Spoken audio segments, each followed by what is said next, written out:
Allah akan terus memberikan perlindungan kepadamu. Wala yaqrabuka syaitan, dan syaitan tidak akan berani untuk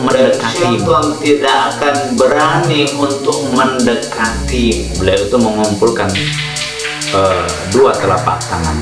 Jadi telapak tangannya digabungkan menjadi satu. Karena kalimatnya adalah yang mudah dijangkau, yang mana dulu. Aku tidak bisa mendatangkan keburukan untuk kamu. Itulah kata syaitan.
Bismillahirrahmanirrahim.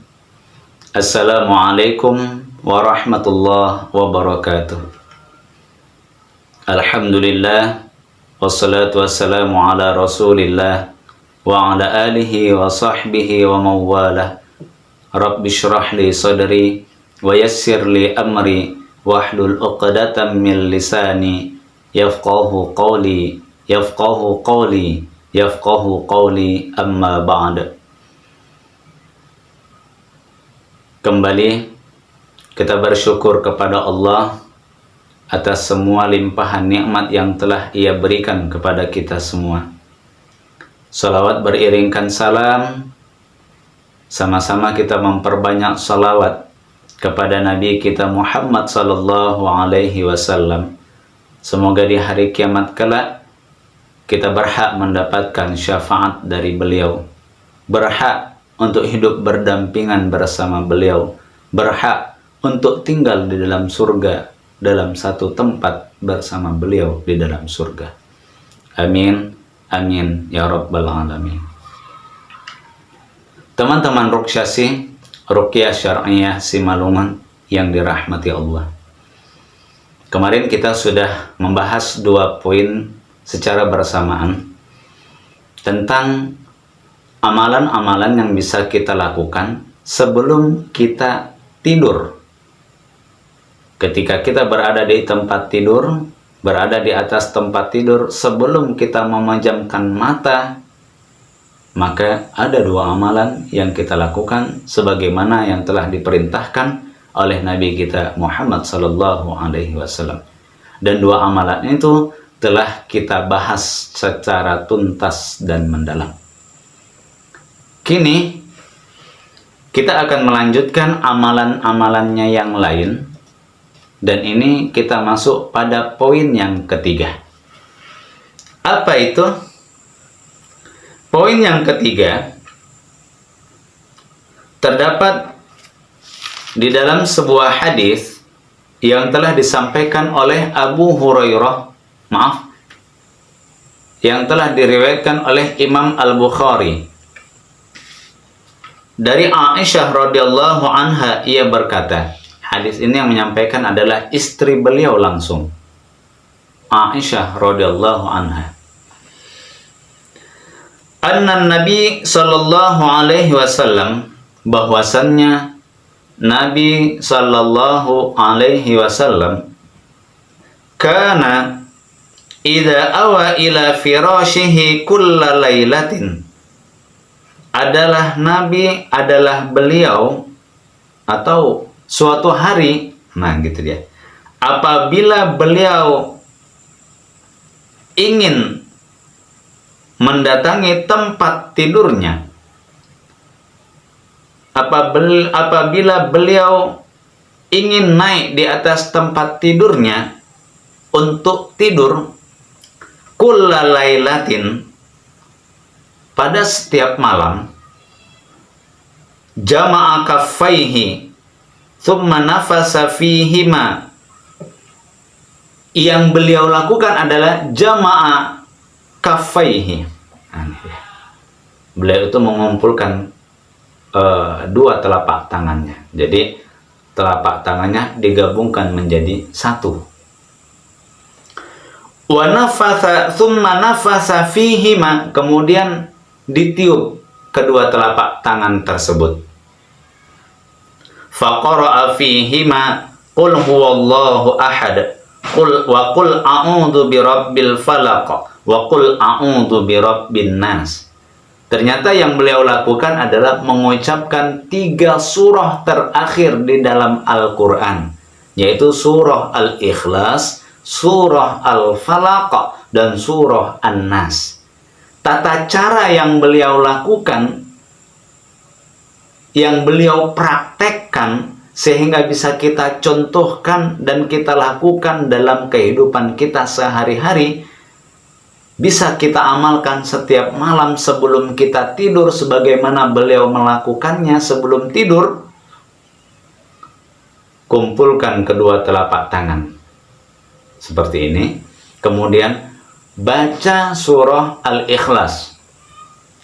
A'udzu billahi minasyaitonir rajim. Tentunya untuk bagian sini boleh dibuka sedikit ya. Boleh dibuka sedikit. Qul huwallahu ahad, Allahus samad, lam yalid wa lam yulad wa lam yakul lahu kufuwan ahad. Kemudian surah apa yang dibaca? Wa qul a'udzu birabbil falaq.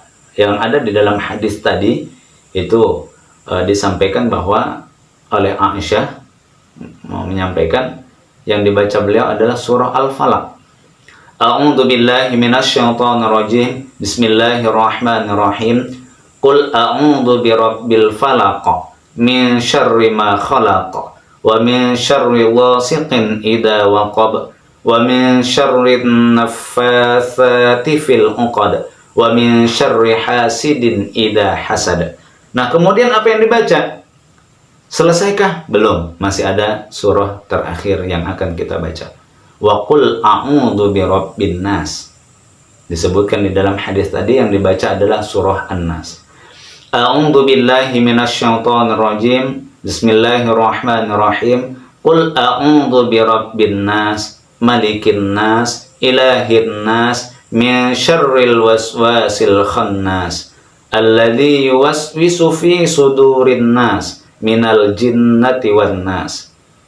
Nah, setelah surah ini kita baca, setelah tangan ini kita kumpulkan, thumma nafatha fihima, ditiupkan tangan kita tadi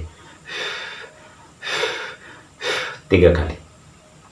Gitu ya. Jadi kalau kita urutkan, kita kumpulkan dulu telapak tangan kita, kita gabungkan jadi satu seperti ini, seolah-olah kita ingin menadah air hujan, beginilah dia. Nah, sudah selesai, kita bacakan 3 surah terakhir yang ada di dalam Al-Quran.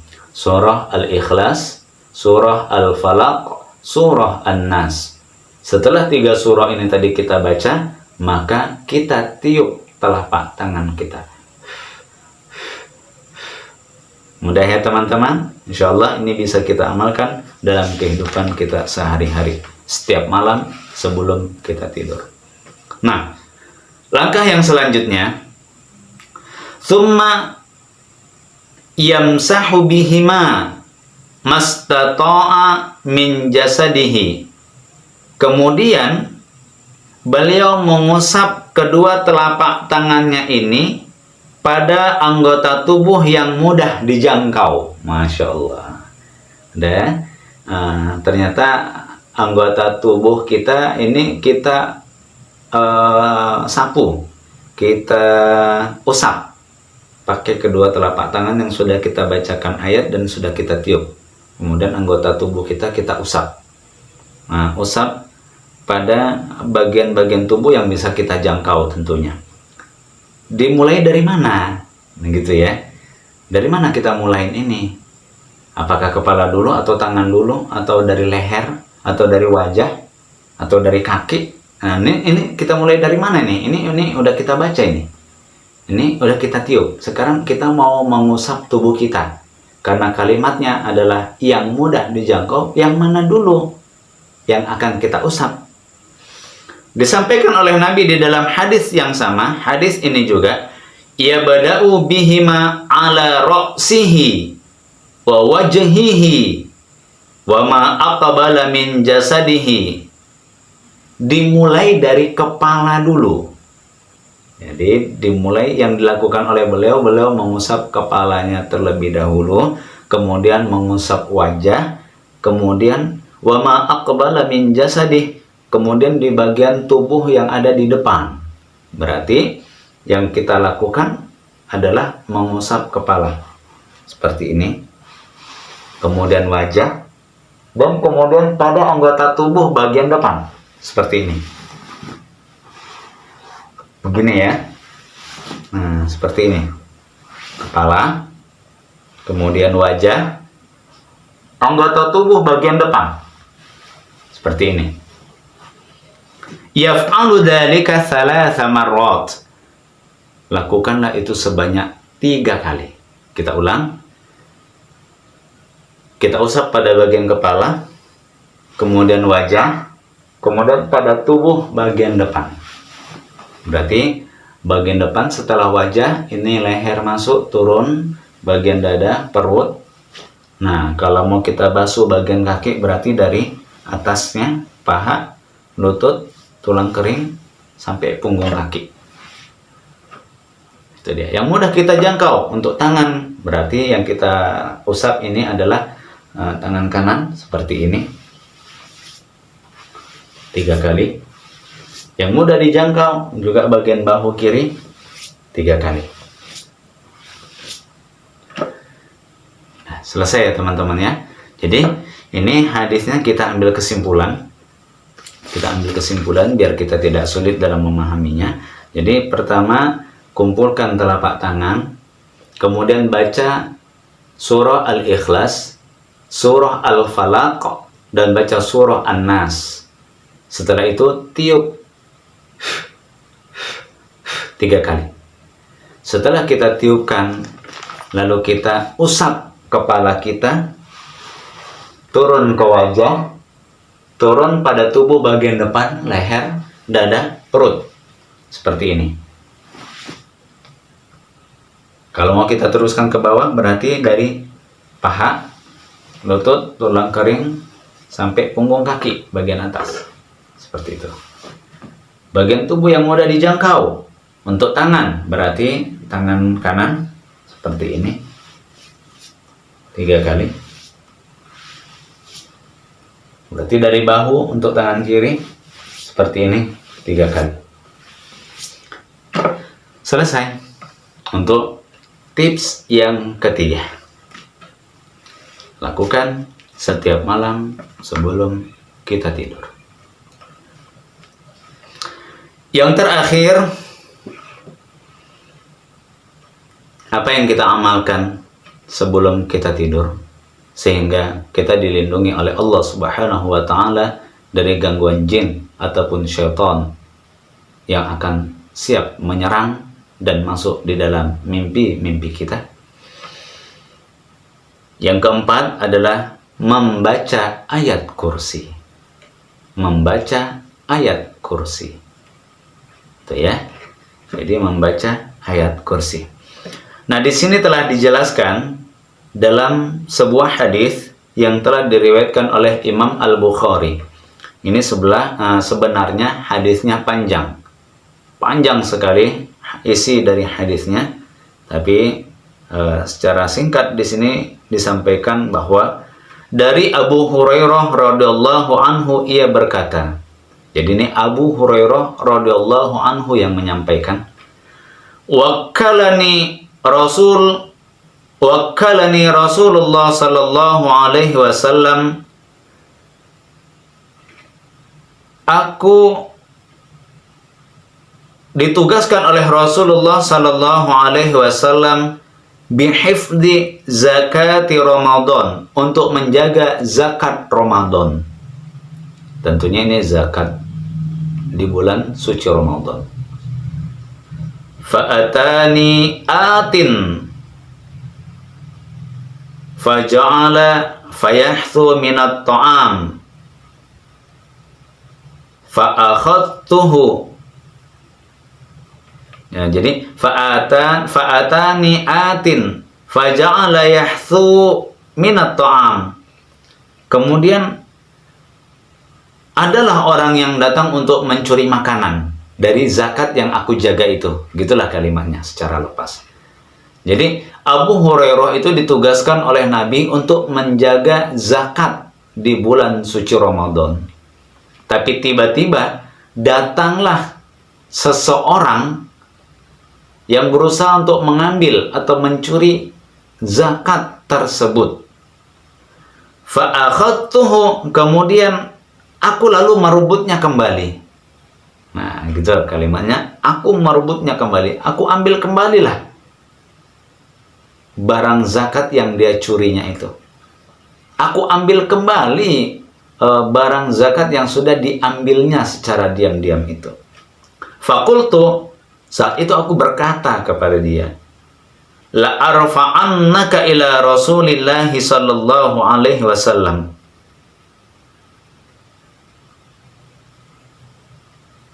Pasti akan aku laporkan kamu kepada Rasul sallallahu alaihi wasallam. Begitulah kalimatnya. Begitu sudah ketahuan, ditangkap orangnya, diambil oleh Abu Hurairah zakat yang dicuri tadi, lalu Abu Hurairah menyampaikan, kulaporkan kau nanti ya, akan kulaporkan perbuatanmu ini kepada Rasul sallallahu alaihi wasallam. Fadzakarul hadis. Begitulah hadis ini menjelaskan, karena hadis ini panjang sekali. Suatu hadis tentang masalah zakat yang telah diambil oleh seseorang ini, yang telah dicuri ini. Begitulah di dalam hadis ini Abu Hurairah menjelaskan. Faqala, maka orang yang tadi yang mau dilaporkan oleh Abu Hurairah kepada Nabi, ini di akhir hadis ya, karena hadisnya panjang. Pada saat itu dia menyampaikan dan berkata seperti ini. Idza awaita ila firashika, Abu Hurairah, kalau memang kamu nanti mau tidur, kalau kamu nanti mendatangi tempat tidur kamu, faqra ayatul kursi, maka baca ayat kursi itu. Baca ayat kursi itu. La yazala 'alaika minallah hafidhun wa la yaqrabuka syaitanun. Maka di sini Allah akan senantiasa menjagamu. Allah akan terus memberikan perlindungan kepadamu. Wala yaqrabuka syaitan, dan syaitan tidak akan berani untuk mendekatimu. Hatta tusbaha, sampai di waktu pagi. Jadi kalau engkau tidur di waktu malam, baca ayat kursi, Allah akan memberikan perlindungan kepadamu. Allah akan menjagamu, dan Allah tidak akan mengizinkan syaitan untuk mendekatimu. Syaitan itu tidak akan mendekatimu, Abu Hurairah. Sampai kapan? Kalau kamu baca di waktu malam, maka Allah akan memberikan perlindungannya sampai pagi. Faqala Nabi sallallahu alaihi wasallam, maka pada saat itu Nabi sallallahu alaihi wasallam setelah mendengar semua pernyataan yang disampaikan oleh Abu Hurairah tentang orang yang menyampaikan bahwa ada loh satu perlindungan, satu amalan yang kalau diamalkan engkau akan dilindungi dari gangguan syaitan. Jadi ketika Nabi mendengarkan penjelasan Abu Hurairah tentang orang ini, Nabi menjawab, Nabi berkata, beliau bersabda, "Shadaqaka." dia berkata benar kepadamu wahai Abu Hurairah, wa huwa kadzub, padahal dia adalah sang pendusta. Daka syaitan, kamu tahu dia itu adalah syaitan. Masya Allah.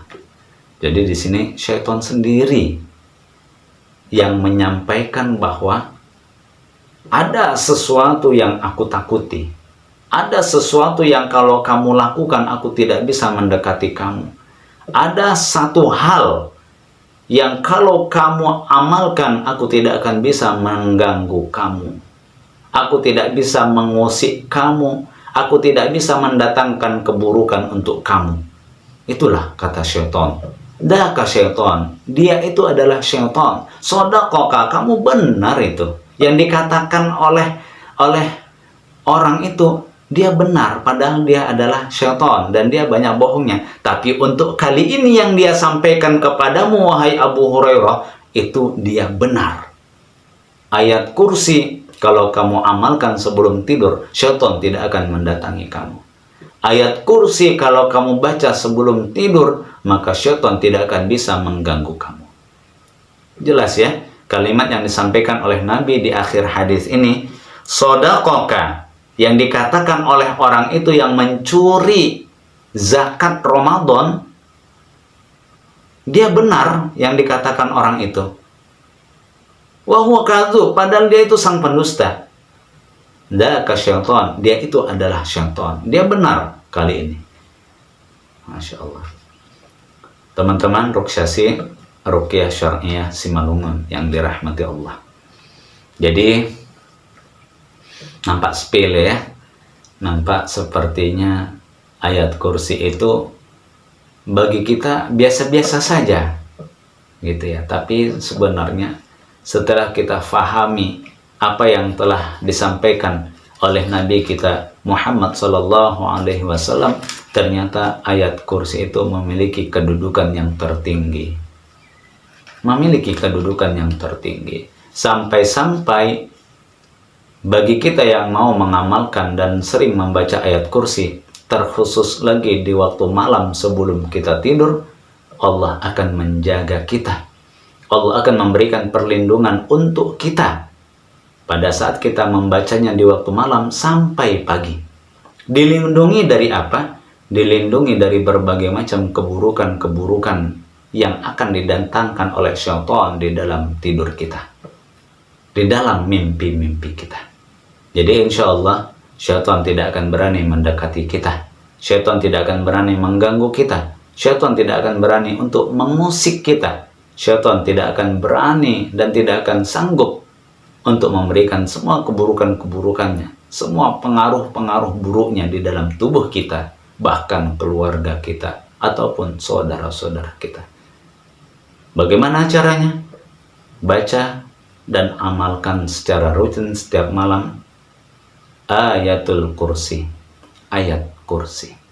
Mudah-mudahan bermanfaat bagi kita semua, dan semoga Allah memberikan perlindungan kepada kita, bagi kita yang mau mengamalkan tips-tips yang diperintahkan oleh Rasul, yang sudah dicontohkan oleh Nabi kita Muhammad Sallallahu Alaihi Wasallam sebelum beliau beranjak, sebelum beliau berbaring, sebelum beliau tidur di atas tempat tidurnya.